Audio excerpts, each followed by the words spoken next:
भव्यात्माओं, अब संयम मार्गणा में ऐष्णा समिति को और आगे बढ़ाते हैं। कल हमने पूर्व संस्तुति दोष अर्थात 10 उत्पादन के 16 में से 10 दोषों की चर्चा हो चुकी है। अब 11वां दोष पश्चात संस्तुति दोष। इसके पहले पूर्व संस्तुति था, अब पश्चात है। पूर्व संस्तुति का अर्थ क्या किया था? संस्तुति मतलब प्रशंसा करना। तुम दानपति हो, यशस्वी हो, इस प्रकार की प्रशंसा करके, प्रशंसा के बदले में उस दातार को अगर वो भूल भी जाए तो उसको फिर से याद दिलाना कि भाई आपकी प्रशंसा हुई थी और आपको कुछ बाकी है और आपको दान देना। इस तरीके की चीजें करके अगर साधु अगर आहार लेते हैं तो वो दोष माना गया है। अब यह पूर्व संस्कृति के पश्चात अब क्या है? पश्चात संस्कृति। अर्थात मुनि दान देकर के पुनः कीर्ति को कहते हैं, मतलब तुम दानपति हो, विख्यात हो, यश प्रसिद्ध हो, ऐसे पश्चात संस्तुति करना, बाद में संस्तुति करना, ये संस्तुति पश्चात संस्तुति दोष है। इसमें क्या है? इसमें कृपणता अर्थात लालचीपना देखा जाता है। कृपण इस शब्द के अलग अलग अर्थ होते हैं। कंजूस भी होता है, किंतु लोभी और लालची ये यहाँ पर मुख्यता से होता है। तो ये यहाँ पर लालचीपना आने की वजह से ये दोष माना गया है। आगे बढ़ते हैं। अगला है चिकित्सा दोष। अब ये बहुत महत्वपूर्ण है। चिकित्सा दोष में अलग अलग प्रकार की चिकित्सा, 8 प्रकार की चिकित्सा का यहां पर वर्णन आ रहा है। मतलब चिकित्सा शास्त्रों में 8 प्रकार की जो चिकित्सा बताई है, उनके द्वारा दातार के ऊपर या मनुष्यों के ऊपर उपकार करके जो मुनि उन्हीं के द्वारा लिए हुए अन्न को ग्रहण करता है, उसे चिकित्सा नाम का दोष लगता है। पहले स्तुति करके उसके बदले में भोजन चाहा, अब क्या कह रहे हैं? चिकित्सा करके। चिकित्सा का मतलब क्या होता है? डायग्नोस्टिक्स। तो डायग्नोसिस करके बीमारी आदि है तो उसके ऊपर, या फिर और भी अलग अलग प्रकार की चिंताएं होती है, मानसिक चिंताएं होती है, तो सबसे पहले चिकित्सा है यहां पर कौमार चिकित्सा। अर्थात मासिक वार्षिक पीड़ा देने वाले जो ग्रह होते हैं, उन ग्रह का निराकरण करने का उपाय बता दिया।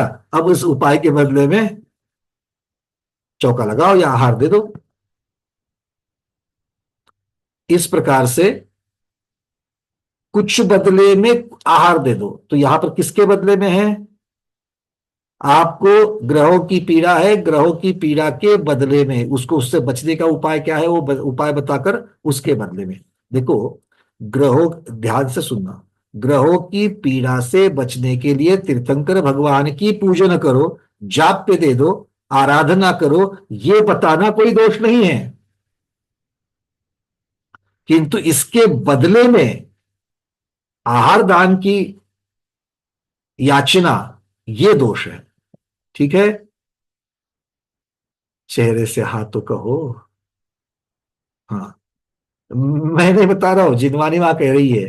तो आपको हाँ किसे कहना है? जिनवानी माँ तक। मैं एक डिलीवरी लेकर के आता हूं और आपने एक्सेप्ट किया है कि नहीं किया है, वो फिर से मुझे बताना पड़ता है ना वहां पर जिनवानी माँ को। तो आप जल्दी जल्दी हाँ बोलते जाओ कि हाँ जिनवानी का कथन है, तीर्थंकरों का, आचार्यों का कथन है, हमें स्वीकार है। ठीक है ना?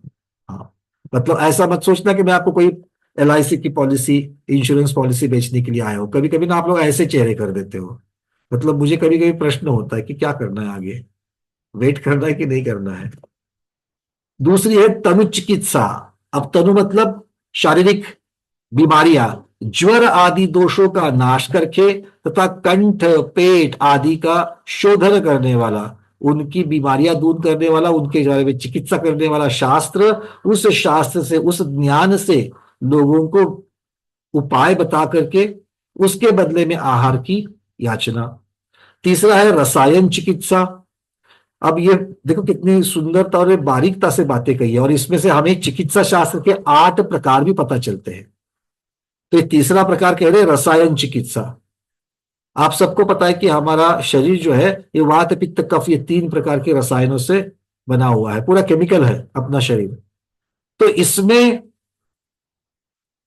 बहुत ज्यादा रसायनों का जब इम्बैलेंस हो जाता है तो अलग अलग बीमारियां पैदा होती है। जैसे वात, वात की बीमारी क्यों होती है? वात की बीमारी तो वायु सरकने से, उसका संतुलन बिगड़ने से। बहुत बार पित्त होने के पश्चात आम्ल पित्त आमवात बन जाता है। आमवात फिर जोड़ों में जब चला जाता है तब वो संधिवात बन जाता है। नाम सुने कि नहीं सुने आप लोगों ने ये? आमवात, आमवात को गठिया कहा जाता है या गाउट कहा जाता है अंग्रेजी में। संधिवात आर्थराइटिस, 100 प्रकार के आर्थराइटिस बताए जाते हैं। तो आचार्य भगवान कह रहे हैं कि शरीर में सिकुड़न और वृद्धत्व आदि को दूर करने वाली रसायन, इसका उपाय बताना। तो शरीर में सिकुड़न कब होती है? जब दर्द होता है तो जॉइंट्स क्या हो जाते हैं? अकड़ जाते हैं। ये अकड़न है, ये सिकुड़न है। तो ये मतलब संधिवात जैसी बीमारियां। और वृद्धत्व, और ऐसी बीमारियों की वजह से क्या होता है?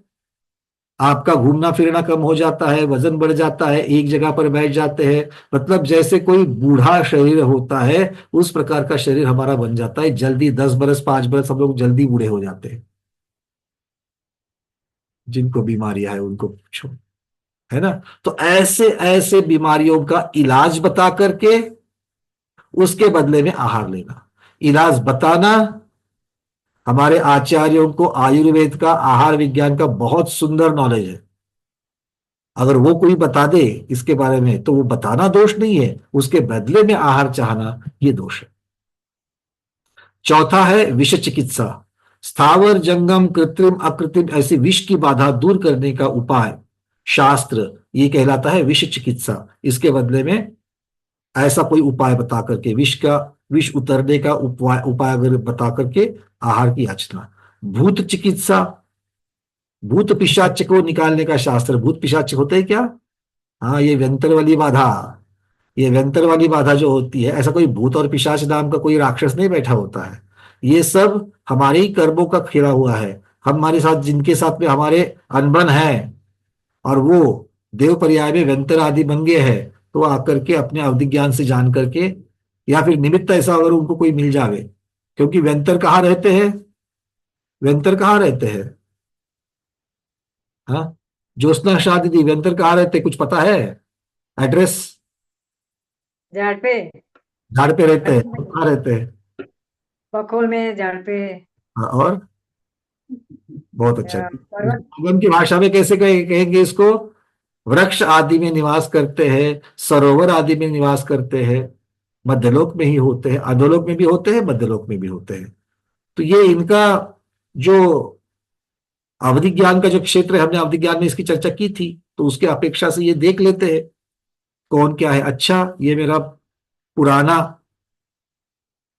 बाजू वाला है, मेरे ऑफिस में काम करता था, मेरा बॉस था, हो गया, कुछ याद आ गया, आकर के तकलीफ दे सकते हैं। ठीक है, तो आचार्य भगवान यहां पर कह रहे हैं कि ऐसे भूत चिकित्सा, इस प्रकार का शास्त्र बता करके उसके बदले में आहार चाहना। अगला है क्षार तंत्र चिकित्सा। दुष्ट व्रण को शोधन करने वाला द्रव्य। कोई शरीर के ऊपर बहुत बड़ा व्रण हो गया है, कहीं जख्म का होता है, कहीं किसी प्रकार का होता है, तो उस व्रण को दूर करने का, अगर मान लो कोई चेहरे पर ही व्रण हो जाए, तो बिटियाएं होती है उनकी या बेटों की भी है, विवाह आदि इस वजह से नहीं होते हैं, व्रण आदि जो होते हैं उनकी वजह से। तो इसके लिए उस व्रण को दूर करने का द्रव्य को बताने वाला शास्त्र। शालाकिक चिकित्सा, मोतियाबिंद आदि नेत्र रोग दूर करने वाला शास्त्र, ये बता करके। और शल्य चिकित्सा मतलब हड्डी, शरीर, तोमर आदि के। शल्य चिकित्सा मतलब सर्जरी एक प्रकार की। घाव आदि हो जावे तो घाव को कैसे सीना है, टाके कैसे लगाने हैं, इस प्रकार की चिकित्सा शास्त्र कहलाता है शल्य चिकित्सा। इन सब के बदले में 8 प्रकार की ये चिकित्सा शास्त्र है। इन चिकित्सा शास्त्र के ज्ञान का उपाय बता करके उसके बदले में भोजन लेना, ये चिकित्सा दोष कहलाता है। इसमें सावध्य आदि दोष देखे जाते हैं। 13वां है विद्या दोष। जो मुनि दाता को ये आशा दिलाता है, मैं तुझे सिद्ध करने के लिए अच्छी विद्या दूंगा, और ऐसी आशा दे करके जो भिक्षा को उत्पन्न करता है, तो उसपे विद्या नामक दोष लग जाता है। ठीक है, यहां पर विद्या का अर्थ सिर्फ ज्ञान नहीं होता है। तो जो देवों के अधीन विद्याएं रहती है, विद्याधर जानते हैं ना, अरविंद जी, सावध्य का अर्थ होता है पाप क्रिया। निरवध्य मतलब जिसमें पाप नहीं, ऐसे सावध्य का अर्थ होता है पाप क्रिया। जो आशा दिला करके विद्या सिद्ध करने के लिए तुम्हें तंत्र मंत्र बताऊंगा, इस प्रकार से आशा दिला करके भोजन प्राप्त करना। 14वां है मंत्र दोष। जो पढ़ते ही सिद्ध हो वह मंत्र है, और उस मंत्र के लिए आशा देने से और उसके महात्म्य से आहार उत्पन्न कराना, सो मंत्र दोष है। मैं तुम्हें कोई मंत्र देता हूं, भैया जी ये प्रॉब्लम है, क्या करूं? फिर भैया जी बोलते हैं, हमारे गुरु ने यह मंत्र दिया था, यह मंत्र जपो। और मंत्र जप करके लोगों को अच्छी तरीके से सहायता हो जाती है, और फिर लोग फोन करके बोलते भी है बहुत अच्छा कारगर साबित हो। जो मन से करते हैं उनको हो जाता है फायदा। क्योंकि किसके रहते हैं मंत्र? किनके मंत्र रहते हैं? कोई भोंदू बाबा के तो रहते नहीं, सब तीर्थंकर भगवंतों के ही रहते हैं। तो तीर्थंकर भगवंतों के जाप पे मंत्र दिए रहते हैं। यहां तक की बातें ठीक है, किंतु इसके बदले में अगर साधु भोजन चाहे, भिक्षा प्राप्त करे, तो ये याचकता गलत है। और इसके बदले में अगर कोई भैया जी भी, अगर कोई अपना काम निकाल करके चाहे, या सम्मान, लोगों के द्वारा सम्मान मिले, अगर ऐसी भावना रखे, तो वो भैया जी के लिए भी गलत है। ठीक है, क्योंकि लालच नहीं रखना है। ये जीवों के ऊपर करुणा धारण करके आपको इन सब चीजों को करना है। इसको अभयदान के अंतर्गत आ जाता है। 15वां है चूर्ण दोष। नेत्रों के लिए अंजन चूर्ण, शरीर को भूषित करने के लिए भूषण चूर्ण आदि अलग अलग प्रकार के चूर्ण होते हैं। तो ऐसे चूर्णों को देख करके लोगों से आहार उत्पन्न कराना, ये चूर्ण दोष कहलाता है। इसमें दीनता देखी जाती है, याचकता देखी जाती है। और निगृंत मुनिराज साधु, जैन साधु जो है वो याचक नहीं होते। कुछ देकर के कुछ प्राप्त करना, ये तो एक प्रकार का लेन देन हो गया, व्यापार हो गया। और साधु व्यापारी है क्या? साधु व्यापारी नहीं है। इसलिए साधु को ऐसा कार्य नहीं करना चाहिए। इससे क्या होता है? इससे जिन शासन की अप्रभावना होती है। इसलिए साधु को इससे बचना चाहिए। और अंतिम 16वां है मूल कर्म दोष। जो मनुष्य अपने वश में नहीं है, उनको मायाचारी के वचन कह करके अथवा किसी तरह से दान देने के लिए वश में कर लेना, या मनुष्य कितने ही योजन दूर रहते हो और दान नहीं देते हो, दान से अलग रहते हो, उनको अपने दान के लिए लगा देना, ऐसे पाप उत्पन्न करने वाला मूल कर्म नाम का दोष कहलाता है। ये स्पष्टतया लज्जा आदि का कारण है। अर्थात मनुष्य को वश करना, अलग अलग तरीके से मनुष्य को वश करके उसके बदले में भोजन या आहार सामग्री प्राप्त करना, ये दोष कहलाया है। तो ये 16 के 16 दोष साधु के आश्रय से होते हैं, साधु के द्वारा होते हैं, और साधु को इससे बचना है। पहले 16 उद्गम के बताए थे, श्रावकों की दातार की अपेक्षा। अब 16 बताए उत्पादन दोष, इन्हें उत्पादन दोष कहा जाता है, और ये साधु के आश्रय से होते हैं। क्लियर है सबको? चलिए, बहुत बढ़िया। यहां से आगे है अशन, 10 प्रकार के अशन दोष। शंकित दोष, पहला शंकित दोष है, ये 4 प्रकार का आहार जो भोजन में आ रहा है, ये अधक कर्म से उत्पन्न हुआ है अथवा नहीं, इस प्रकार की शंका रखता है। उस आहार को और शंका रखता है, और शंका रख करके भी साधु उसको ग्रहण करता है। डाउट है, ये अधक कर्म से, पाप कर्म से प्राप्त किया हुआ भोजन है क्या ये? जैसे कोई अगर, और इसीलिए अगर आप देखते हो बहुत लोगों को खराब लगता है, किंतु कुछ पर्टिकुलर व्यवसाय करने वाले लोगों से साधु आहार नहीं लेते हैं, क्योंकि उनके व्यवसाय बदनाम हो चुके हैं कि उन व्यवसाय में झूठ बोलना ही पड़ता है। झूठ बोलना ही पड़ता है, ये वो व्यावसायिक जो है उन्होंने ये इस प्रकार की भ्रांति बना के रखी है, और वो अपने व्यवसाय में धड़ल्ले से झूठ बोलते हैं। तो ऐसे झूठ बोलने वाले आदि व्यावसायिक जो है, जो श्रावक है, उनसे साधु आहार नहीं लेते हैं। किन्हीं के व्यवसाय में सूतक पातक हो, शल्य चिकित्सा के बाद में की जो शुद्ध अशुद्धियां होती है, उन अशुद्धियों से संबंधित बहुत सारी चीजें होती है, जिसकी सावधानता ना रखे तो शुद्धि नहीं रहती है। और ऐसे अशुद्ध बातों की वजह से अशुद्ध आचरण की वजह से साधु उनके पास से आहार नहीं लेते, क्या उनके घर में, उनके चौके में आहार नहीं लेते हैं। ये अलग अलग प्रकार की व्यवस्था बनती है। तो शंकित दोष अर्थात ये चार प्रकार का आहार ये चौके में अभी उत्पन्न हुआ है, यहाँ पर बनाया गया है, ये अधक कर्म से तो उत्पन्न नहीं हुआ, ऐसी डाउट उनको आती है और फिर वो फिर भी उसको आहार को ग्रहण करते हैं, तो वो शंकित नाम का दोष लगता है।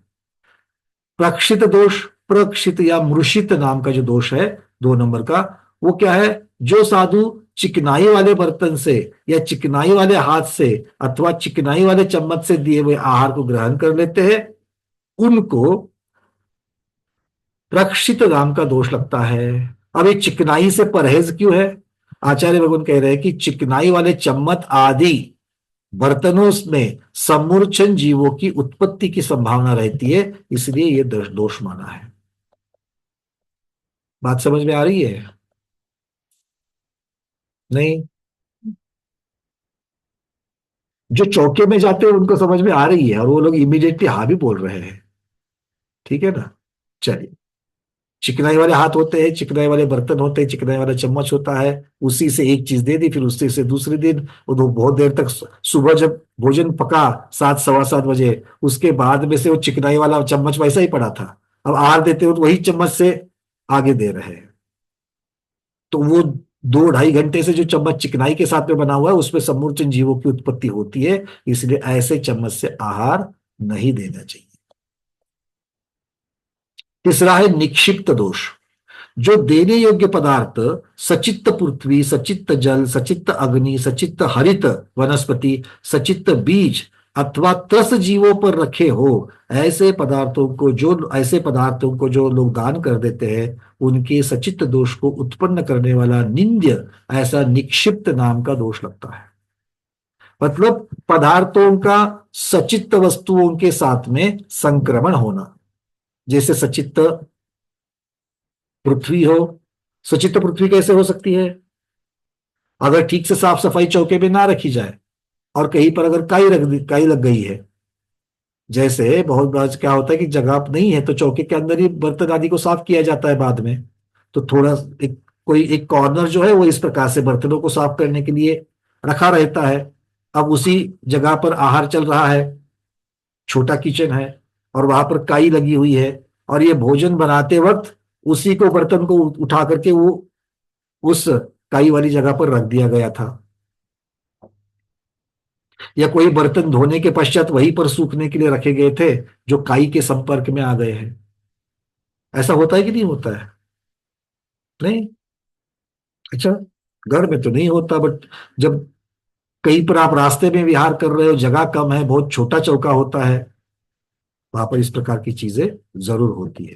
ठीक है, और उनसे हमें बचना चाहिए। चौथा है पीहित दोष।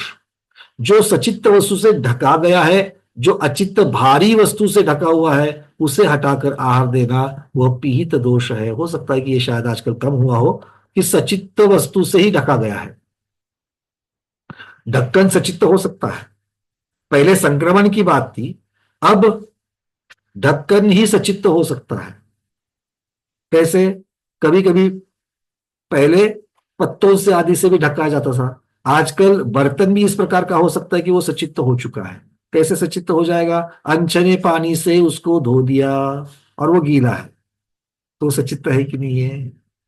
और ऐसे ढक्कन से आपने बर्तन को ढक दिया, सचित्त हो गया आहार। अगर ऐसा नहीं है, कोई अचित्त है किंतु बहुत बड़ा बर्तन है, बहुत बड़ा साधुओं का संघ है, तो एक ही बर्तन में कुछ दाल वगैरह बनाई है बड़े बर्तन में, और उस बड़े बर्तन के ऊपर जो ढक्कन रखा है वो ढक्कन जल्दी से नहीं निकले या फिर कोई आकर के नहीं गिरावे, इसके लिए उसके ऊपर कोई लकड़ी का मोटा सा पीठ या फिर कोई पत्थर ऐसी चीज रखी हुई है कि वो हिले नहीं, और उसको हटा करके ऐसी भारी भरकम चीज, भले वो अचित्त है किंतु उसको भारी भरकम चीज को हटा करके या फिर उसके साथ में ढक्कन को सरका करके फिर अंदर की कोई वस्तु निकालकर मुनिराज को देना, साधु को देना, ये दोष माना है। ये कौन सा दोष है? ये पीहित नाम का दोष है। पांचवा है सम व्यवहरण दोष। यदि देने के लिए बर्तन आदि खींचकर बिना देखे दे देवे, खींचा खींची करते हुए बर्तन, वो होता है। और इसका ही और एक व्यवहार नाम का दोष इसके अंदर ही बताया गया है कि दान देने के लिए जो वस्त्र बर्तन आदि को जल्दी बेच करके आहार तैयार करता है, उसको भी व्यवहार नाम का दोष, वो पहले जो उद्गम के दोष थे उनके साथ भी इसको मिला लिया गया है। छठा है उन्मिश्र दोष। पीडीएफ में अगर आप देखेंगे तो मूलाचार प्रदीप के बहुत सारे उद्धरण वहां पर दिए गए हैं, गाथा क्रमांक आदि भी दिए गए हैं, तो उन गाथाओं के संदर्भ से ही मैं आपको बता रहा हूं। उन्मिश्र दोष क्या है? पृथ्वी जल हरितकाय बीज त्रस इन पांचों से मिश्र हुआ आहार उन्मिश्र है। विशेष मिट्टी, अप्रासुक जल तथा पत्ते, फूल, फल आदि हरितकाय हो। जौ, गेहूं आदि बीज और सजीव त्रस, इन पांचों से मिश्रित हुआ आहार उन्मिश्र दोष रूप होता है, और इसे महादोष समझ करके सर्वथा त्याग करना चाहिए। जैसे मान लो कुछ बीज है और कुछ बीजों में से कोंपल आ चुके हैं, मूंग रहते हैं, मटकी आदि चीजें रहती है, तो ऐसे जो अनाज रहते हैं उनमें कोंपल आ जाते कभी कभी, और ये कोंपल वाले चीजें भी बाकी साबुत वाली चीजों में अगर मिक्स हो जा रहे तो क्या हो जाएगा? अंकुर वाली चीजें मिलने से, कोंपल वाली चीजें मिलने से ये आहार, अचित्त आहार भी सचित्त हो जाएगा। इस प्रकार से ही मिट्टी, अप्रासुक जल, कोई फूल, फल, पत्ते, इनके द्वारा भी आहार जो है वो दूषित हो जाता है, सचित्त हो जाता है। ऐसे आहार को उन्मिश्र आहार कहते हैं, जो महादोष लगाता है। सातवां है दायक दोष।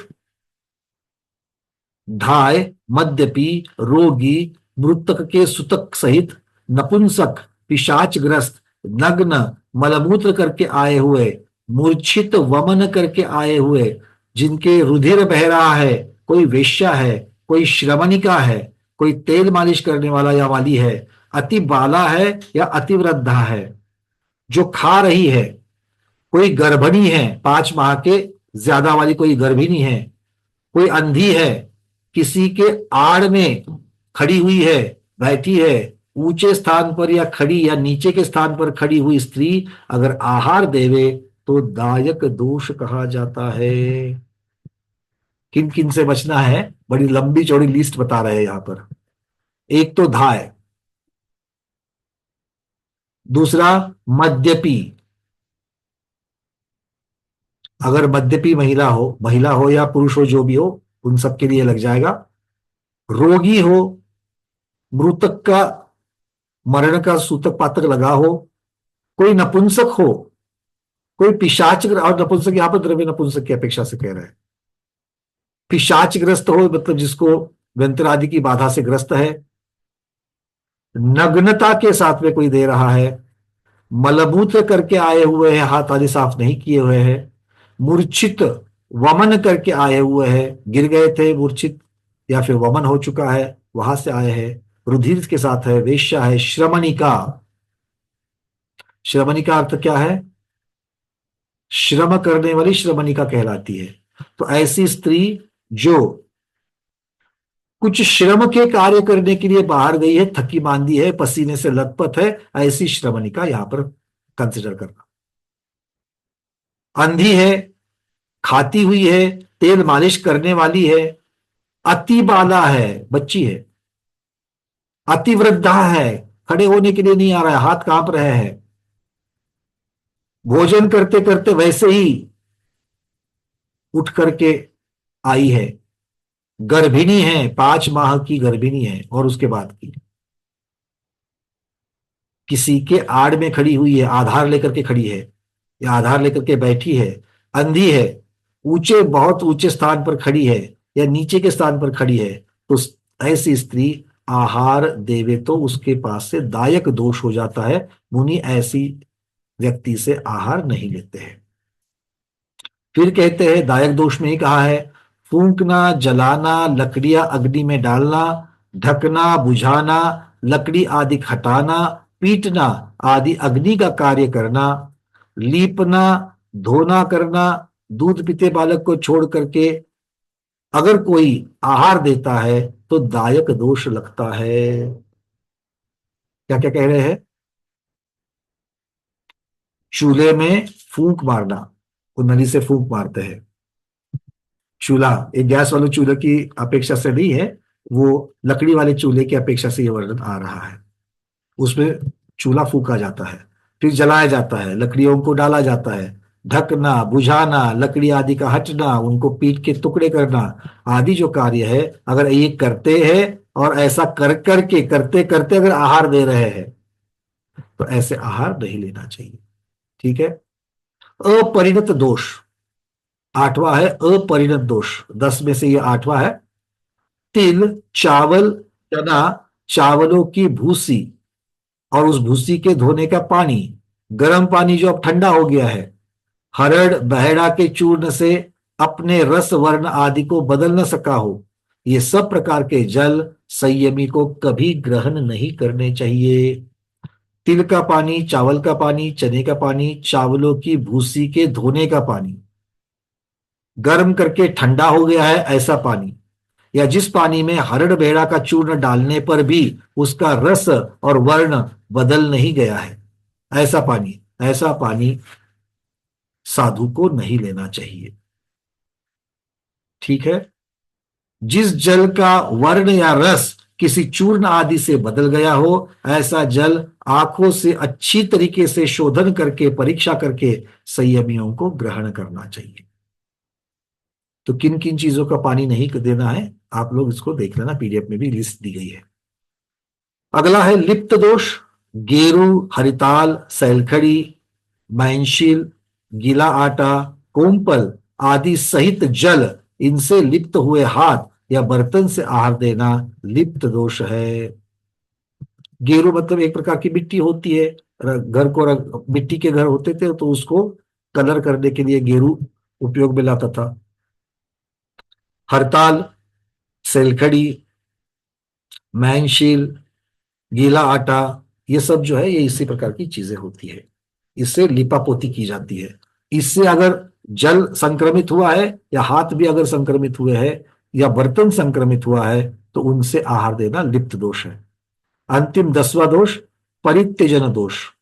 जो दाता घी, दूध, छाछ या जल का आहार देता हो और वह अपने हाथों से अधिक रूप से टपकता हो, ऐसे असंयम उत्पन्न करने वाले आहार का मुनि द्वारा ग्रहण करना परित्यजन नाम का दोष है। घी दे कम रहे हैं गिरा ज्यादा रहे हैं, दूध दे कम रहे हैं गिरा ज्यादा रहे हैं, छाछ दे कम रहे हैं गिरा ज्यादा रहे हैं, जल अंजुली में कम नीचे ज्यादा जा रहा है। ऐसा कब होता है? एकदम धड़ल्ले से अगर आप लोग अंजुली में डाल दो तो ये सब चीजें होती है, या फिर दूसरी तरफ बात करते करते अगर डाल दो, तो इस प्रकार से ये असंयम को उत्पन्न करने वाला परित्यजन नाम का दोष है। तो ये 10 दोष कहे गए हैं, ये अशर नाम के दोष कहलाते हैं तथा हिंसा, आरंभ और पाप के कारण होने की वजह से इन्हें सावधानता पूर्वक त्याग करना चाहिए, इनको टालना चाहिए। कितने हो गए अब तक? हो गए? सविता दीदी कितने हो गए? बताओ तो जरा। 10 हो गए। नहीं, अब तक कितने हुए? 16 तो बताए थे अलग और 10 ये अलग। तो अलग तो किसके, क्या है उसका नाम? मुनियों के आहार के समय जब देते हैं तो वो दोष ना लगे उसके लिए। अरे नहीं, थोड़ा थोड़ा सा आगमक तो उद्गम शब्द, शायद उद्गम है। उद्गम शब्द मतलब ये दोष किसके आधार से होते हैं? अगर नाम याद आया तो अच्छी बात है, नहीं तो कम से कम किसरे आश्रय से होते हैं ये तो पता चलना चाहिए। पहले जो बताए थे वो श्रावक के आश्रय से जो दोष लगते हैं वो बताए थे, और उसके बाद जब मुनि जब आहार लेते हैं तो वो इन दोषों को टाल के जब आहार लेते हैं, मतलब संयम, अपने संयम में दोष ना लगे उनके। बहुत सारे टुकड़े टुकड़े हो रहे हैं, आप उसकी संख्या तो या तो संख्या नहीं बता रही हो, या तो फिर आश्रय नहीं बता रही हो, या फिर नाम नहीं बता रही हो, इस प्रकार से कहेंगे। दाता के आधार से होने वाले 16 उद्गम दोष, उद्गम दोष। आश्रय से होने वाले 16 उत्पादन दोष। अच्छा। और पाप आरंभ क्रिया आदि के आश्रय से होने वाले 10 आशन दोष। इतनी चर्चा अब तक हो चुकी है, ठीक है, सबको याद रहेगा। 16 16 32, 32 और 10 42 हो गए। अब चलते हैं चार इतर दोषों में, चार आते हैं तो 42 और 4 46 दोष होते हैं। इन 46 दोषों को टाल करके साधु को आहार करना है, 46 दोषों को टालना है, ठीक है। अब चार बचे हैं, कौन कौन से हैं? पहला है संयोजना दोष। जो मुनि ठंडे भोजन को गर्म जल में मिला करके खाते हैं अथवा गर्म भोजन को ठंडे जल के साथ लेते हैं, उनके संयोजना नाम का दोष लगता है। जल और गरम, ठीक है। या फिर गरम गरम खिचड़ी ले ली और उसके ऊपर ठंडी छाछ डाल दी, तो गरम के साथ में ठंडा मिक्स हो जाना, ये संयोजना दोष कहलाता है। दूसरा है अप्रमाण दोष। जो मुनि प्रमाण से अधिक आहार ग्रहण करते हैं उनके अप्रमाण नाम का दोष लगता है। इनसे अनेक रोग उत्पन्न होते हैं और ध्यान का नाश हो जाता है, इसलिए इसे टालना चाहिए। अप्रमाण, बहुत ज्यादा खा लिया, क्या होगा? एक तो पेट खराब हो जाएगा, बीमारी हो जाएगी शरीर के लिए, और दूसरा उस ग्रद्धता की वजह से, नींद आने की वजह से ध्यान आदि में, सामायिक आदि में बाधा उत्पन्न होगी। तीसरा है धूम दोष। जो मुनि महाराज सरस आहार के ना मिलने से अपने वचन से दाता की निंदा करता हुआ आहार ग्रहण करता है, उसके निंदनीय धूम नाम का दोष प्रकट होता है। बनाए दो ही चीजें, उसमें भी नमक मिर्च नहीं है, ऐसी निंदा करते हुए भोजन कर रहे हैं या भोजन की पश्चात भी अगर निंदा कर रहे हैं तो ये क्या होगा? धूम दोष।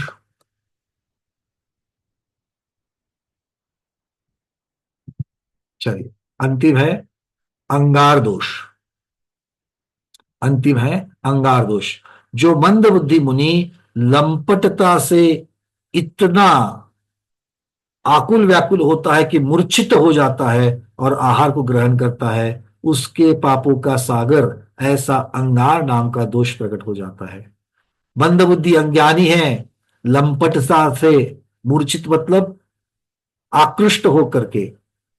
मूर्छित शब्द का अर्थ क्या होता है? हमेशा मूर्छित का अर्थ चक्कर आकर के गिरना नहीं होता। मूर्छा परिग्रह, मूर्छा मतलब ममत्व भाव, मेरा मेरा मेरा मेरा। तो ये लंपटता के साथ में क्या जाएगा? इतनी लंपटता में आकुल व्याकुल, इतनी लंपटता में आकुल व्याकुल, इतना ममत्व भाव से आकृष्ट हो जाते हैं कि ऐसे आकृष्ट होकर के अगर आहार को ग्रहण करते हैं तो पापों का सागर उनके बंध जाता है। ऐसे मुनि महाराज के अंगार दोष होता है, ठीक है। अब क्या कह रहे हैं? अधक कर्म, एक प्रश्न आ गया। सबसे पहले आसन दोष में आपने अधक कर्म नाम की बात कही थी, तो अधक कर्म का थोड़ा सा विस्तार किया जाए। तो अधक कर्म के लिए क्या कह रहे हैं? 6 प्रकार के जीव मतलब षटकाय जीवों को स्वयं अपने हाथ से मारने अथवा उनकी विराधना करने या वचनों के द्वारा दूसरों से मरवाने या विराधा करने वाले या अनुमोदना करने से जो अन्न उत्पन्न होता है, ऐसे निंदनीय और नीच कर्म से उत्पन्न होने वाले अन्न को अधक कर्म कहते हैं। और ऐसे अधक कर्म के साथ में प्राप्त हुआ आहार क्या कहलाता है? महादोष वाला कहलाता है, ठीक है। चलिए, अब अधकर्म के लिए एक उदाहरण और दिया है। मुनि यदि स्वयं अपने लिए आहार बनवाता है तो वह अधक कर्म है। कोई है ही नहीं है और कुछ सामग्री इकट्ठा करके खुद ही चूल्हा जला करके बच गए और भोजन बना लिया, तो ये अधक कर्म नाम का महादोष लग जाएगा। ऐसे 46 प्रकार के दोषों से त्याग करके, उनसे अलग रह करके मुनि महाराज भोजन करते हैं, आहार करते हैं, ऐसा समझना। तो उद्गम के दोष, दाता की ओर से लगने वाले 16। उत्पादन दोष, पात्र की ओर से लगने वाले दोष। अशन दोष 10 है भोजन सामग्री संबंधी पाप आदि से उत्पन्न होती है, इसलिए भोजन सामग्री संबंधी दोष। और अंतिम चार, उसे अंगारक दोष कहा जाता है, वो आसक्ति से लगने वाले दोष है। इस प्रकार से ये 46 दोष हो जाते हैं। 46 दोषों का एक चार्ट पीडीएफ में दिया गया है, उसको एक बार आप लोग देख लेना। यहां से मैं दिखा रहा हूं, जिनके पास पीडीएफ नहीं है वो ये देख लेना। ठीक है, इस प्रकार से उनका नाम किसकी अपेक्षा से होता है और उनकी संख्या, ऐसे एषणा समिति के 16 दोष, 46 दोषों का वर्णन यहां पर होता है। ठीक है, चलो आगे, यहां से आगे 32 अंतराय, 32 प्रकार के अंतराय होते हैं, उनकी चर्चा शुरू होगी। दो प्रश्न हैं, उनको लेते हैं, प्रमोद जी और उसके बाद नीरज जी, बोलिए। मेरा नहीं, ये प्रश्न तब गया था। नीरज जी। पन्ना भैया, हाँ। जैसे अभी इससे पूर्व में जो अपने लिप्त दोष के अंदर बताया, तो उसको एक बार फिर से क्लियर करेंगे। लिप्त दोष को, हाँ जी। लिप्त होना मतलब मिट्टी आदि से लिप्त, इस प्रकार से कहा था। गेरू, गेरू आप समझते हो, लाल कलर का रहता है। हरिताल, सेलखड़ी, मनशिला, ये इसके बहुत सारे चौक भी बनते हैं आजकल, जिसको चौक कहा जाता है ना, लिखने के लिए वगैरह उपयोग में लाते हैं। जी। या एक प्रकार का पत्थर भी आता था। अगर हमने जो 36 प्रकार की पृथ्वियां देखी थी, उसमें जो सॉफ्ट पृथ्वी, मृदु पृथ्वियां थी, उसमें ये नाम आए थे। देखो, गेरू आया था, उसके जी। बाद में हरिताल नाम आया था, मैनशील नाम आया था। ये सारे हैं, मतलब एक प्रकार के, ये बहुत सॉफ्ट पत्थर रहते हैं जिनसे लिखा भी जा सकता है। उनकी पाउडर वगैरह निकलती है, चूर्ण आदि निकलते हैं। तो अगर इनसे कोई जल संक्रमित होता है, या फिर गीला आटा आदि संक्रमित होता है, या कोम्पल से आहार संक्रमित होता है, या फिर इनको अगर हाथ लग जावे और फिर आहार के बर्तन को अगर हाथ लग जावे, तो ये सारे जो है उनसे ये लिप्त हो जाते हैं। और ये लिप्त होने से ऐसा संक्रमित आहार देना लिप्त दोष कहा है। ठीक है। नहीं, मेरे तो जो लिप्त दोष के अंतर्गत मैं समझता था भाई, गीले हाथ या गीले बर्तन, उन्हीं को लिप्त माना जाता है। मिट्टी आदि से तो कहाँ लिप्त होते हैं चौके के अंदर बर्तन। बिल्कुल हो सकते हैं। अगर मान लो, अगर मान लो कि मिट्टी से, तो ये तो यहां पर तो कोई स्पेसिफिक बताए गए हैं। जी। अगर मान लो कि वहां पर कुछ लिखने के लिए अगर चॉक पीस रखा है, हाँ, कहीं बाहर वीआर के अंदर जा रहे हैं, स्कूल के अंदर। या फिर जो मिट्टी वाली जो दीवारें होती थी उसके ऊपर भी लिखा जाता था, उसके ऊपर भी पेंटिंग की जाती थी, और उससे ठीक से हाथ नहीं धुले हैं, और हाथ में अभी भी वो लगा हुआ है गेरू आदि, और फिर उन्हीं हाथों से आपने बर्तन को छुआ, उन्हीं हाथों से आपने भोजन पकाना चालू कर दिया, तो भोजन क्या होगा? इन सब चीजों से लिप्त होगा कि नहीं होगा? नहीं, वो तो हो गया उससे तो। ये सारी चीजें। बाकी अब तक मैंने जो जाना वो मेरे को ये समझ में आया भाई, गीले हाथ या गीले बर्तन के अंदर अपन कोई वस्तु रख देते हैं तो वो लिप्त दोष के अंदर आता है। ये तो उन्होंने रखा ही रखा है। ये तो उन्होंने गीला आटा कोपल आदि सहित जल जब कह दिया, मतलब क्या है कि अगर अनछने जल या फिर इस प्रकार से दूषित जल से अगर बर्तन दूषित होता है, तो वो भी लिप्त में लिया गया है। ठीक है, ये मूलाचार गाथा क्रमांक 474 की अपेक्षा से मैंने वर्णन कर दिया। वरना भैया। अरविंद जी बोलिए। ना भैया जी, ये जो दायक दोष है, इसमें जो स्त्री का बताया, इसमें पुरुष में भी लागू होगा ना? कोई कुछ चीजें हैं इसमें पुरुष को भी लागू होगा। वृद्धा है तो वृद्ध बिल्कुल पुरुष भी हो सकता है। बिल्कुल होगा।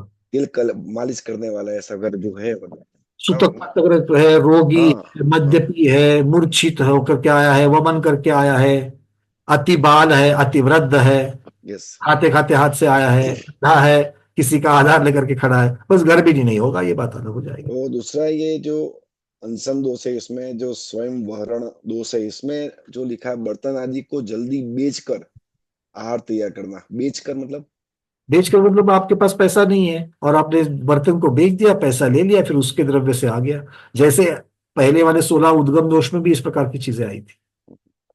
और तीसरा ये पात्र की ओर से जो लगने वाला दोष है, इसमें अगर किसी गुरु ने मंत्र दिया और मैं खुद मेरे मतलब अच्छा होगा और मैं जो खुद मेरे हिसाब से भाव से चौका करो, इसमें तो पात्र को दोष नहीं लगेगा ना। वो तो नहीं है, वो तो कोई बराबर ना। सवाल नहीं है। क्योंकि अगर देखो इस प्रकार के चिकित्सा शास्त्र का कोई ज्ञान दे करके किसी को जान बचाना, किसी की पीड़ा दूर करना, ये तो जीव दया का काम है। हम्म। उसको करने में कोई दोष नहीं है, किसी को मंत्र आदि देने में कोई दोष नहीं है, किसी को उपाय बताने में कोई दोष नहीं है। किंतु इससे लोगों को या तो भयभीत करके, या फिर लोगों को वश करके, या फिर लोगों Hypnotize। को इंप्रेस आदि करके, हम्म। अपना महत्व बढ़ा करके अब चौका लगा दो। मतलब सब्जेक्ट टू या हिप्नोटाइज करके नहीं, बराबर। याचना यस का भाव नहीं होना चाहिए, और इसके बदले में वो, ये नहीं होना। Yes yes yes. ये महत्व। अंजलि दीदी, फिर उसके बाद कुसुम दीदी। वंदना भैया, एक समझ में नहीं आया कि बर्तन के ऊपर ढक्कन रखा है और उसके ऊपर कुछ हेवी चीज रखी है, उससे क्या दोष हो सकता है?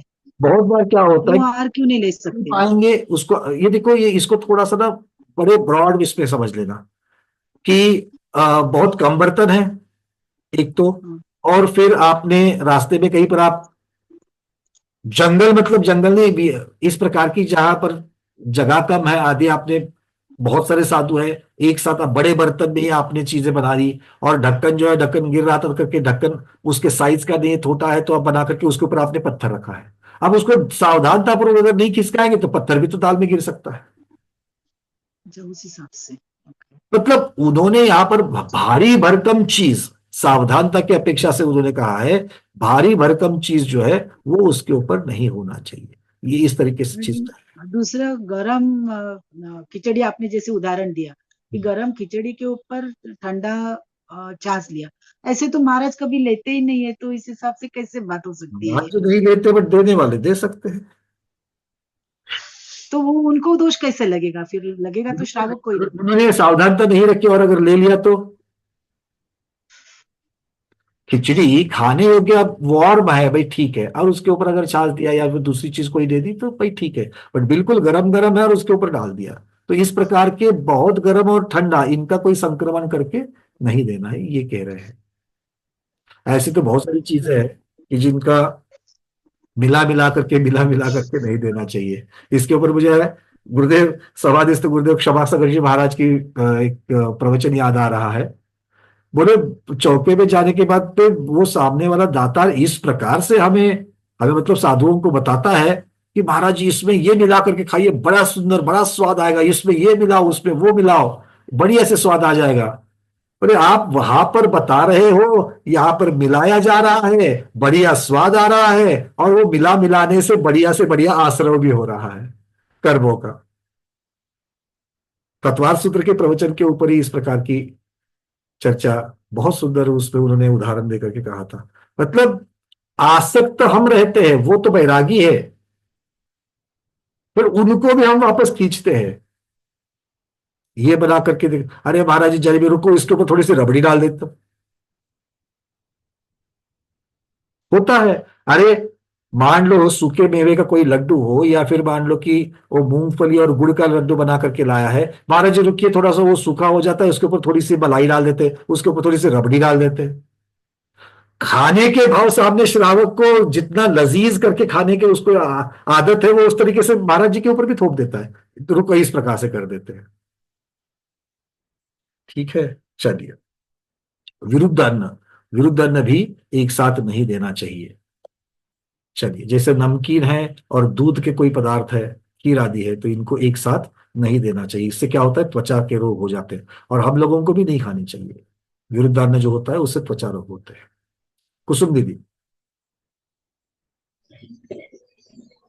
वंदना भैया जी। हम्म। भैया जी, ये कौन सी सदी में एक मिनट दीदी, आपको सॉरी मैं रोक रहा हूँ, यहाँ पर ऐसा प्रश्न है, ये हमारी भक्ति है कह रहे हैं, अलग अलग प्रकार के व्यंजन बना करके खिलाना हमारी भक्ति, भाई बिल्कुल भक्ति करो, किंतु साधु को गरिष्ठ भोजन मत कराओ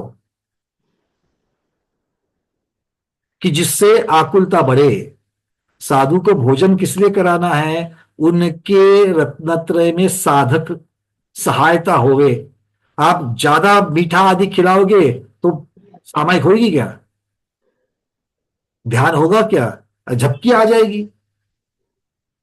तो ये इसका ध्यान श्रावक को रखना है, आपकी भक्ति दूसरे को घातक ना बने, ये महत्वपूर्ण है। हाँ कुसुम दीदी बोलो।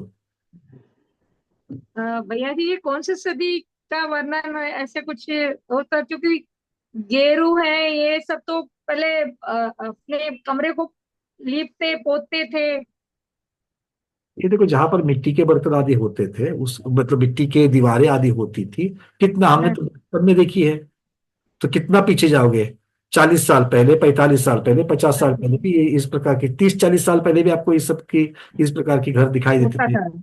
जहां पर जमीन, घरों की जमीन जो है वो गोबर से, अब मैं जिस स्कूल में पढ़ा हूँ, जन हाँ, जिला परिषद के गवर्नमेंट स्कूल होते थे, पहली से चौथी कक्षा तक जहां पर मैं पढ़ा हूँ, वहां पर हमारे लिए ये अ, हफ्ते में एक बार ये मतलब क्या कहते हैं उसको, अनिवार्य था कि गोबर लेके आना है, और जमीन जो है उसको, मराठी में उसको लीप सिंचाने बोलते हैं, लीपना है, उसने लीपा पोती कर, लीपते हाँ। इस प्रकार से, हाँ इस प्रकार की चीजें और रहती थी, और उसमें से कोई नहीं बचता था ये लड़के। पर भैया 40-50 साल पहले की बात ठीक है, पर 40-50 साल पहले के पहले ये जो अपन ने वर्णन सब सुन रहे हैं, अपन देख रहे पढ़ रहे हैं, वो सब तो ऐसे नहीं होता था।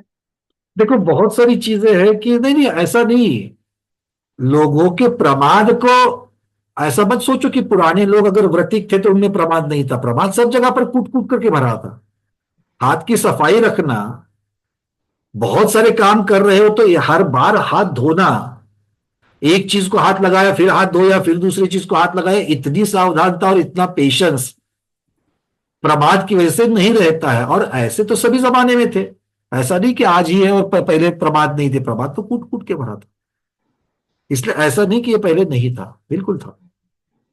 हाँ अब कुछ कुछ चीजें जैसी है, जैसे पहले लकड़ी के घर होते थे, लकड़ी की छत हुआ करती थी, ऊपर से कुछ, या फिर वो जो क्या मराठी में हम लोग कौल बोलते थे उसको, ये जो ऊपर से खपरे लगाए जाते थे, घर के ऊपर डाले जाते थे, तो ऊपर से कुछ भी गंदगी गिरने का, इसलिए क्या करते थे, एक कपड़ा, उसे चंदरवा बोलते थे, वो चंदरवा लगाने का, छत लगाने का चौके के ऊपर, ये एक प्रकार का व्यवस्था थी। अब सबके घरों में प्लास्टर ऑफ पेरिस की छत होती है, उसमें से कुछ गिरने का कोई सवाल ही नहीं है, तो अब वो निकल गया। नहीं फिर भी कोई कोई साधु तो लगवाते हैं चंदवा। अब वो व्यवस्था जो बनती है वो उस हिसाब से चलता है, बट अब उसकी आवश्यकता नहीं रही। ठीक है, चलिए। हाँ एक और भैया, ये दुष्ट वरण क्या, वो क्या वो व्रण, होता था? व्रण होता है, हाँ? व्रण कोई बड़ा, मराठी में चट्टा बोलते हैं ना, मतलब व्रण ऐसा ओड़ा ओड़ा कोई दाग, ओड़ा ओड़ा पूरा नहीं, दाग, व्रण को, दाग को व्रण कहते हैं, दाग। दाग, अच्छा, उसे व्रण कहते हैं। धन्यवाद। VK Jain, VK Jain sir बोलिए। वंदना साहब। वंदना अच्छा सर। वो, हालांकि अरविंद भाई साहब ने पूछ लिया था प्रश्न और आपने थोड़ा बता भी दिया था। अपने में जो है दोष में अति वृद्धा, अति बाला और इस प्रकार का आया ना, तो आचार्य स्त्री उसमें अति वृद्ध, अति बाल शब्द ले लेते हैं ना, ये स्त्री पर स्त्री विशेषण संबंधी क्यों दिया, थोड़ा सा जिज्ञासा। देखो यहाँ पर जो चीजें हैं वो प्रमुखता से लेनी है, जी का ज्यादातर स्त्रियों के द्वारा लगाया जाता है, स्त्रियों के द्वारा दिया जाता है, इस प्रकार से। जैसे अगर आप देखेंगे तो जहां पर ब्रह्मचर्य का वर्णन आता है, स्त्री की अपेक्षा से ये मत करो, मतलब पुरुष स्त्री की अपेक्षा से स्त्रियों से दूर रहो, स्त्रियों से ये करो, ये सारा उपचार आपको पाया जाता है। किंतु यही स्त्रियों के द्वारा अगर देखा जाए तो उनको पुरुष की अपेक्षा से लेना चाहिए, प्रतिक्रमण में भी देखो तो इसीलिए स्त्रियों को पुरुष की अपेक्षा से लेगा, पर स्त्री के समान। अब पर स्त्री तो पुरुष के लिए हो गई, स्त्री के लिए तो पर पुरुष कहना चाहिए। तो एक जेंडर को लेकर के प्रमुख बना करके कुछ अगर लिखाया जाता है, कथन किया जाता है, तो हमें उसको विशेषार्थ भावार्थ में दोनों जेंडर्स को लेकर के बोलना पड़ेगा। और इसी में दूसरा था, अपने इसमें मृत्यु का सूतक शब्द आया, तो जन्म का भी सूतक होता है। नहीं देखो क्या है ना कि अलग अलग प्रांत में अलग अलग शब्द होते हैं, कोई जन्म की वृद्धि मानते हैं और मरण का सूतक। दक्षिण में जनरली सूतक शब्द है, हमने तो जब बचपन से दो ही शब्द सुने थे, एक है सूतक और दूसरा वृद्धि। वृद्धि मतलब जन्म की अपेक्षा से है। पातक शब्द फिर आगे बढ़ करके गया जो उत्तर प्रांत में ज्यादा है और आगम के कुछ टिकाओं में बहुत जगह पर मिलता भी है कि भाई मरण का पातक जन्म का सूतक, ये कहीं पर इस प्रकार से कथन करने की पद्धति है, किंतु फाइनल यही है कि सूतक और पातक कहते जन्म या मृत्यु, इन दोनों से होने वाले अशुद्धि। तो आचार्य श्री ने जो मृत्यु का लिखा उसमें जन्म का भी गिनेपन, जन्म का उसमें उसमें बिल्कुल क्या उसको लक्षण से उसको लेना चाहिए।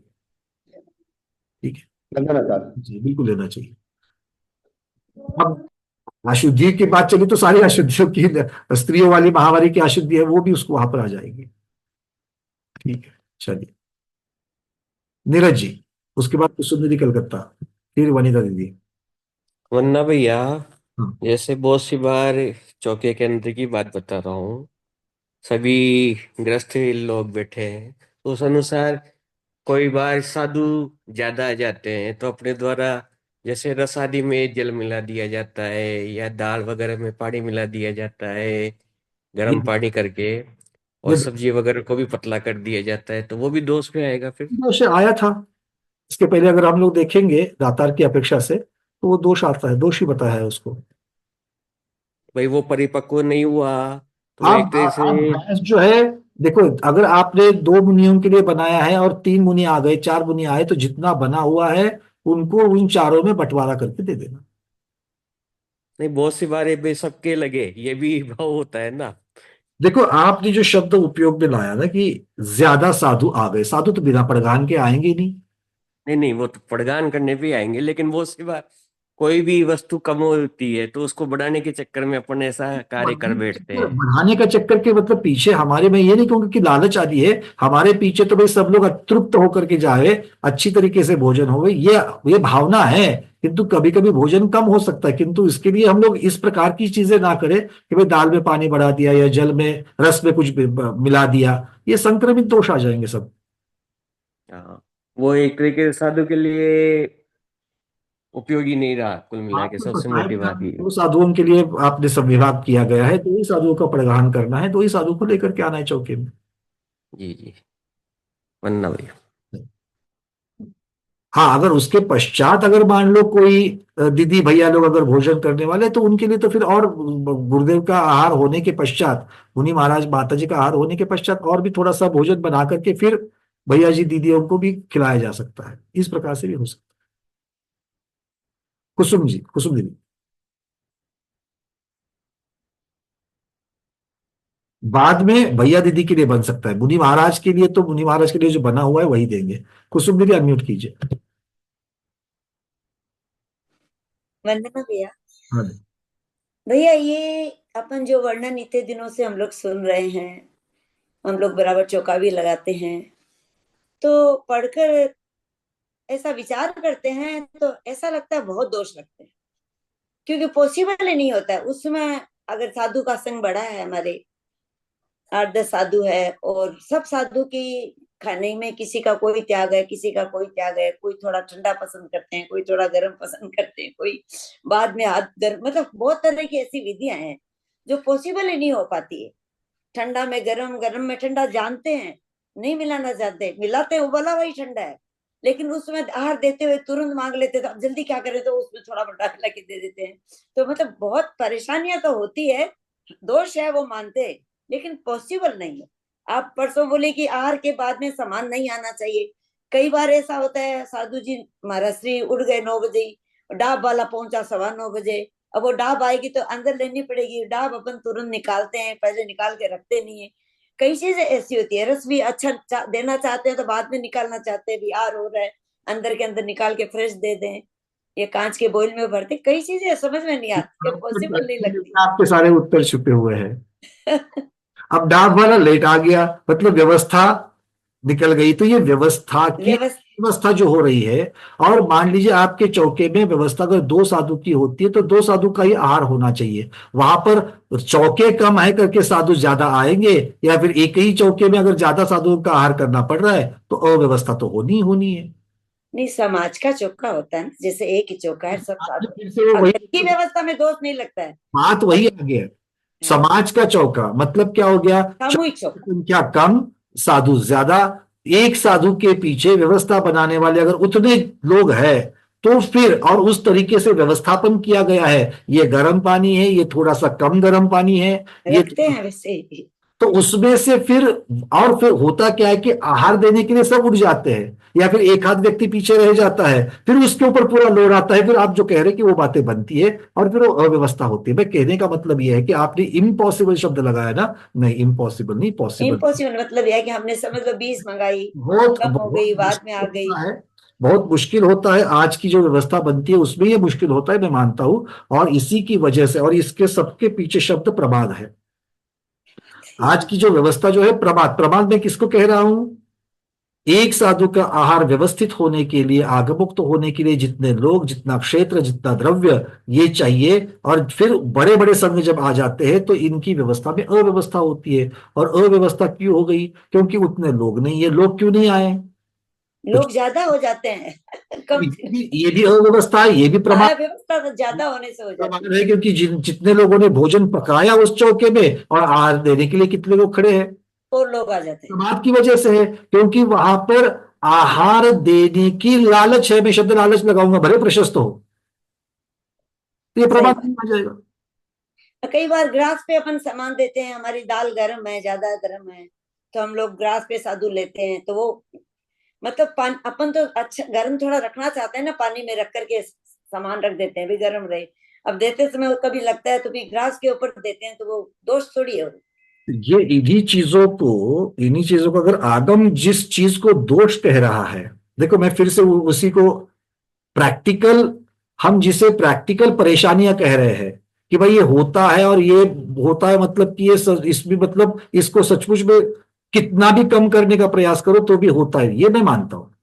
हम लोग शुरुआत यहां से करें कि इनको कम कम कम करें। दिन ब दिन हमारी चीजें जो है ना, अव्यवस्था ज्यादा हो रही है, और अव्यवस्था की वजह से आगमोक्त आहार कम कम कम हो रहे हैं। जो आगम में दोष कहाँ है, वो दोष है ही है, हाँ दोष है, ये मतलब समझ रहा है, दोष है। उससे हमें बचने का प्रयास करना चाहिए क्योंकि बस। अपन अपना घर में पर्सनल अपना बनाते हैं, जो ऐसा सिखाते हैं तो वो एकदम ध्यान रखते हैं।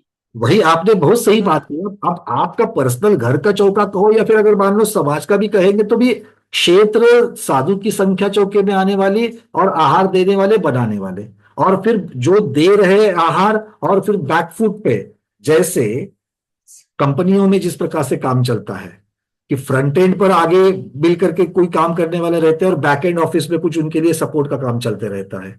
इस तरीके से अगर हम लोग तो व्यवस्थाएं अच्छी जरूर बन सकती है, और हमें उसी तरफ चलना है। आज जो हमारी सारी जो अव्यवस्था ज्यादा हो रही है, उसी में से हमको व्यवस्था की तरफ बढ़ना है। चलिए वनिता दीदी। ठीक है। वंदना भैया जी। हाँ दीदी। भैया क्योंकि जी अगर देखो प्रॉब्लम्स तो है ही कुसुम दीदी, अगर हम स्वाध्याय करते वक्त अगर इस पर चिंतन नहीं करेंगे कि इसमें से बाहर कैसे चलना है, इस अव्यवस्था को कम कैसे करना है, दोषों को कम कैसे करना है, अगर ये स्वाध्याय में चिंतन नहीं होगा, नए रास्ते नहीं ढूंढे जाएंगे, या फिर उसको करने के लिए निर्धार नहीं किया जाएगा, तो स्वाध्याय का कोई मतलब नहीं। नहीं तो क्या होगा, हर रोजमर्रा की जिंदगी में जिस प्रकार से प्रमाद घर की घरेलू चीजों में हो रही है, वैसे साधुओं की चर्या में भी, उनकी व्यवस्थाओं में भी हमारे प्रमाद हो रहे हैं। सिर्फ उससे चर्चा हो जाएगी कि अरे ये नहीं पॉसिबल, नहीं वो नहीं पॉसिबल, नहीं है इतने दूर से, अब शहरों में कैसे होगा, शहरों में जगह, ये प्रैक्टिकल प्रॉब्लम्स है। किंतु इसके ऊपर भी हमें किस प्रकार से स्वाध्याय करते वक्त, चिंतन करते वक्त इनसे ऊपर उठने का हमें चर्चा करनी है, और मैं यही प्रयास कर रहा हूं। नहीं तो फिर ये एषणा समिति का 1 महीना तक स्वाध्याय चलेगा। रोजमर्रा की प्रॉब्लम्स अगर हम लोग यहाँ पर जो आती है प्रॉब्लम्स को डिस्कस, वो प्रॉब्लम आती है, उसका एक मूल कारण समझ में आ गया है, प्रमाद। समाज की प्रमाद है इसके पीछे, श्रावकों की प्रमाद है, एक सबसे मोटा मोटी कारण वही है।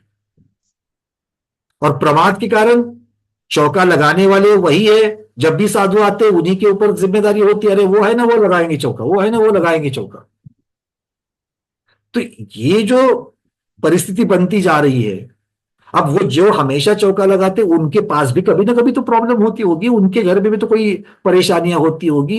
अगर वो 3 दिन लगातार चौका लगाने के पश्चात चौथे दिन अगर वो कहते हैं कि भाई मुझे अर्जेंटली कहीं 1 दिन के लिए जाना है, तो 1 दिन चौका संभालो, तो 1 दिन या 2 दिन चौका संभालने के लिए भी लोग तैयार नहीं होते, जो बाकी के लोग चौका नहीं लगाते। ये परेशानी है। तो ये इससे ऊपर हमको उठना है। और इसीलिए जितने भी स्वाध्यायी अभी यहां पर बैठे हैं, 172 के आसपास लॉगिन है, मतलब 200 लोग तो इसको सामने से सुन ही रहे हैं, और आगे जितने भी इसको सुनेंगे इस वीडियो को, ये कहीं ना कहीं तो इसके ऊपर चिंतन होना चाहिए कि मेरा जो षटकर्म, आवश्यक षटकर्म जो बताया गया है, उसमें गुरुपास्ती है। मैं अपनी प्रॉब्लमों की जो लाइन है ना, उनको गिनाते बैठूंगा तो गुरुपास्ती कभी नहीं होगी। और आचार्य भगवंतों ने इसको वैकल्पिक नहीं कहा है, इसको आवश्यक में डाला है। षटकर्म दिने दिने कहा, प्रतिदिन करने की बात है ये। और अगर इसके ऊपर अगर हमारा श्रद्धा नहीं है, हम इसको नहीं मान रहे हैं, इसको अगर तवज्जो नहीं दे रहे, इसको अगर हम लोग इंपॉर्टेंस नहीं दे रहे हैं, तो फिर क्या हम सम्यक दृष्टि, जैनी, श्रावक कहलाने के लायक है? इसके ऊपर भी विचार होना चाहिए, इसके ऊपर भी तो विचार होना चाहिए। खैर, वनिता दीदी, मतलब भैया जी यहाँ का जो ये सारी एकता समिति के ऊपर जो चर्चा करने का जो एक मेरा जो विचार था, वो इसीलिए कि हमें अपनी प्रॉब्लम से ऊपर उठ करके कुछ निर्धार करना चाहिए। जैसे ज्ञान के बारे में हम लोग स्वाध्याय कर रहे हैं, ज्ञान के बारे में हम लोग कर रहे हैं।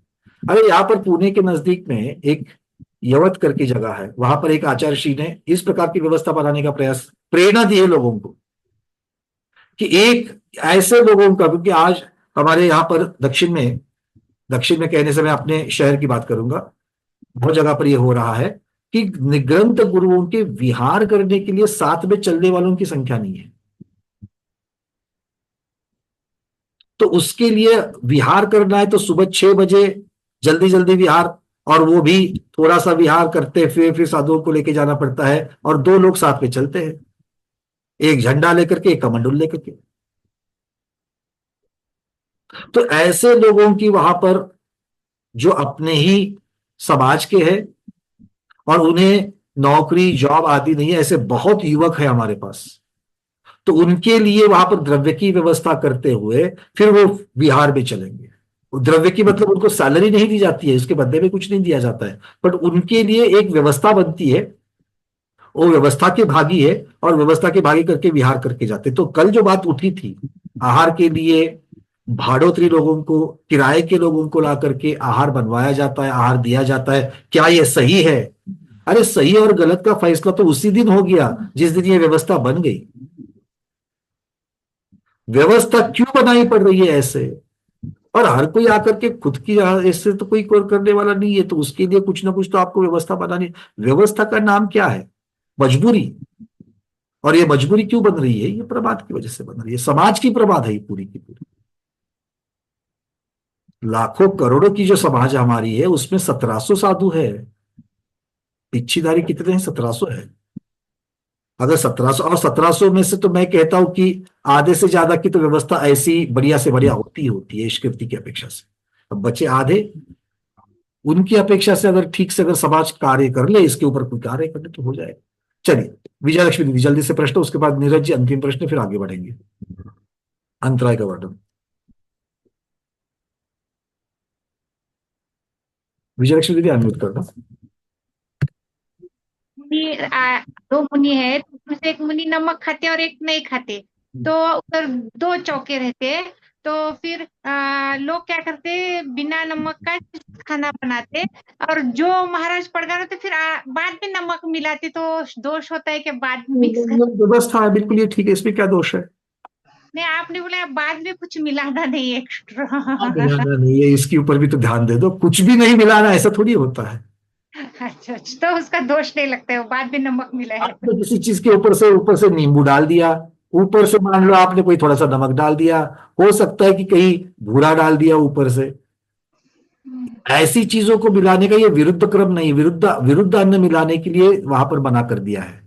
नहीं, वो पानी भी नहीं डालने का आप बोले ना, एक्स्ट्रा पानी डालते कोई कोई लोग तो। डालने का मतलब, यहाँ पर ध्यान से सुन लेना, पानी डालना मतलब 2 लोगों के लिए अगर दाल बनाई है, अब उसमें 4 लोग दाल खाएंगे, तो पानी डाल करके दाल को पतली करना, क्वांटिटी बनाना, इससे दोष माना गया है। ठीक है ना? चलिए नीरज जी पूछिए। पन्ना भैया, बैक फुट के अंतर्गत क्या क्या लिया जाएगा फिर? किसके? अभी जो जैसे चौके में आगे का फ्रंट का फूड अलग है और बैक के अंदर कोई भी क्रिया चल रही है तो उसके अंदर क्या लिया जाएगा अपने हिसाब से? अंदर में तो क्रिया तो चलनी ही नहीं, कोई मतलब जो चीज वहां से आपको लेकर के आना इतनी तो है। अब नए नए नहीं, सिरे तो वहां पर जैसे कोई वस्तु ऐसी बने जो अपने 1-2 दिन चले उस हिसाब से लेना है या किस तरह से लेना है इसको मर्यादा बैक फूड में? मर्यादा की अपेक्षा से तो ले ही सकते हैं। भाई बैक फूड के अंदर तो वही आएगा ना भाई, जो अपने स्टोर में रख सके, और कोई साधु अगर ज्यादा आ जाते हैं तो उनके लिए उसको भी बढ़ा के अपन चला सके। अब ये बात है ना कि जो अब साधु पहले से अगर पड़गान करके अगर आपके चौके में आ गए हैं तो नए सिरे से आप कुछ भी नहीं बना सकते। नहीं, नए सिरे से नहीं, पहले से बना हुआ है, अगर आपने मान लो, हमारी आदत है। अगर मैं तो ये कहता हूं कि दो साधु है तो चार के लिए बनाओ, तीन के लिए बनाओ, और जो है नहीं वो बाकी तो और भी कोई साधन नहीं आ ही सकते हैं। नहीं, पांच पांच के लिए भी बनता है, उसमें कोई दिक्कत नहीं आती। हम्म। बाकी बहुत सी बार ऐसा होता है कि कोई वस्तु कम पड़ जाए। मान लो कोई साधु की सब्जी ज्यादा चलनी हो हम्म। और एक साधु के सब्जी सब्जी चल रही है हम्म। और उसके दूसरे साधु की सब्जी नहीं चल रही है, तो उस हिसाब से क्या करना चाहिए? जैसे अपने आंवला वगैरह हुआ सुखा के रखते हैं जो। देखो, हमने तो इस प्रकार से देखा है कि सब्जियों में भी दो तीन प्रकार की सब्जियां बनती है। सभी साधु सभी प्रकार की सब्जियां नहीं लेते हैं, तो इस प्रकार से हाँ, तो कुछ ना कुछ तो बन ही जाती है। नहीं वो आपके उधर चलता है, हमारे इधर तो नहीं चलता है। आंवले को और मसाले का एक तो वो बनाया जाता है तो चूरन। बना हुआ अन्न है। अगर मान लो कोई एक साधु एक पर्टिकुलर सब्जी ले रहा है, दूसरे अगर उसमें से उसकी वजह से अगर क्वांटिटी कम पड़ रही है, तो जो है सो है, उसके लिए कोई क्या कर सकता है?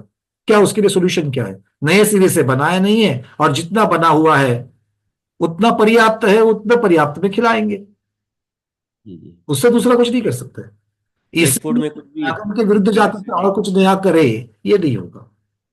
हाँ, बैक फूड में ऐसा कुछ भी नया नहीं करना है, यही समझना है ना। ये तो ये यहाँ पर ऐसा है लिखा है कि साधु एक बार चौके में आ जाए तो कुछ नहीं कर सकते।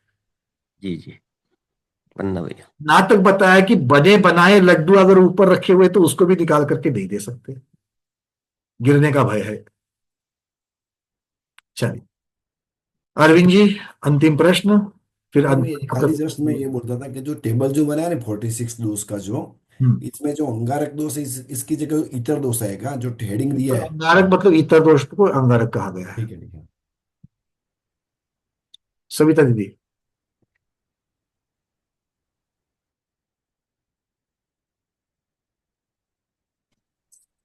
जय जिनेन्द्र भैया। हाँ भैया मैंने तो ये देखा है कि जब भी महाराज जी का चौका लगाते हैं तो कभी भी कोई चीज कमी नहीं पड़ी, चाहे सब्जी हो चाहे कुछ भी बनाई हो, और इतनी बच जाती थी कि जितने चौके में लोग आते वो सभी खा के जाते थे।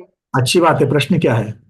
बस यही था कि भाई कभी ऐसा मौका, मैंने बहुत बार चौका लगाया पर कभी कोई चीज कम नहीं पड़ी। अच्छी बात है, ये बहुत अच्छी बात है कि आपके यहाँ कुछ कम नहीं पड़ता है। अनुमोदन है दीदी, बहुत अच्छी बात है। बस यही था। चलिए, बहुत अच्छी बात है। अच्छी व्यवस्था का ये फल होता है। अच्छी, चलिए तो आज के स्वाध्याय में इतना ही रख देते हैं। कोटड़िया दीदी, जल्दी से जल्दी हाथ ऊपर किया करो। 50 प्रश्नों के पश्चात आप पूछती हो, जल्दी पूछिए। हाँ भैया जी, हम्म। कल बोला था परम स्थान के नाम, 7 परम स्थान। तब तो हाँ, तो 7 परम स्थान होते हैं। 7 जाति सदगृह वाले परिवार जी का अर्थ क्या होता है? पारिव्राज परिवार मतलब मुनि महाराज बनना,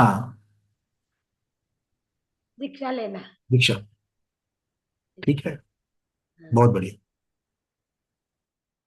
तो आज के स्वाध्याय में इतना ही। आज के स्वाध्याय को गुरुओं के श्री चरणों में बारंबार नमोस्तु वंदनामि इच्छा करते हुए यहीं पर समापन करते हैं।